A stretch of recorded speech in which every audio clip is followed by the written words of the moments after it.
Price Lord. கர்த்தருடைய பரிசுத்த நாமத்துக்கு மகிமை உண்டாவதாக. இந்த நாளுடைய தியானத்துக்காக ஒரு வேத பகுதி வாசிப்போம்.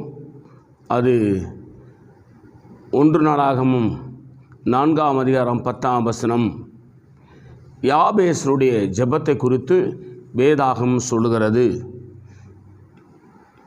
வேதத்தில் இருக்கிற யாபேஸ் எப்படி ஜெபித்தார் என்று நாம் பார்ப்போமானால், வசனம் சொல்லுகிறது, யாபேஸ் இஸ்ரவேலின் தேவனை நோக்கி, தேவரீர் என்னை ஆசீர்வதித்து என் எல்லையை பெரிதாக்கி உமது கரம் என்னோடு இருந்து தீங்கு என்னை துக்கப்படுத்தாதபடி காத்தருளும், அதற்கு என்னை விலக்கி காத்தருளும் என்று வேண்டிக் கொண்டான். அவன் வேண்டிக் கொண்டதை தேவன் அருளினார். அல்லேலூயா. கவனிங்க, யாபேஸ் தன் சகோதரரை எல்லாரை பார்க்கிலும் கனம் பெற்றவனாய் இருந்தான் என்று சொல்லி வேதம் சொல்லுகிறது. அவன் தாய் அவனை துக்கத்தோடு பெற்றெடுத்தேன் என்று சொல்லி அவனுக்கு யாபேஸ் என்று பெயரிட்டாள். யாபேஸ் என்றால் துக்க மகன் என்று அர்த்தம்.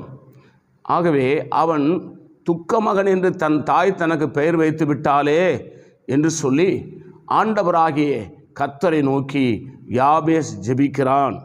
எப்படி ஜெபிக்கிறான்? இஸ்ரவேலின் தேவனை நோக்கி, தேவரீர் என்னை ஆசீர்வதித்து என் எல்லையை பெரிதாக்கி உமது கரம் என்னோடு இருந்து தீங்கு என்னை துக்கப்படுத்தாதபடிக்கு அதற்கு என்னை விலக்கி காத்தருளும் என்று வேண்டிக் கொண்டான்.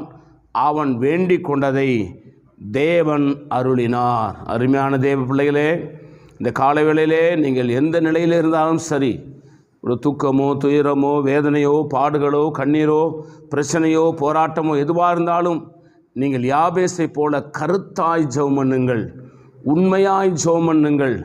தேவ சமூகத்தில் உங்களை தாழ்த்தி அறிக்கை செய்து ஜெபியுங்கள். கட்டாயம் பரலோகத்திலிருந்து உங்களுக்கு பதில் வரும். ஜெபத்தை கேட்கிறவர் தான் நம்முடைய ஆண்டவராகிய இயேசு கிறிஸ்து என்பதை மறந்து விடாதீர்கள். நான் உங்களுக்கு ஜெபிக்கிறேன். பரிசுத்த பிதாவே, எங்களோடு பேசின நல்ல வார்த்தைகளுக்காக ஸ்தோத்திரம். இந்த வார்த்தையின்படி எங்களை ஆசீர்வதியும். இயேசுவின் நாமத்தில் வேண்டிக் கொள்கிறோம் பிதாவே. ஆமேன். God bless you. கர்த்தர் உங்களை ஆசீர்வதிப்பாராக.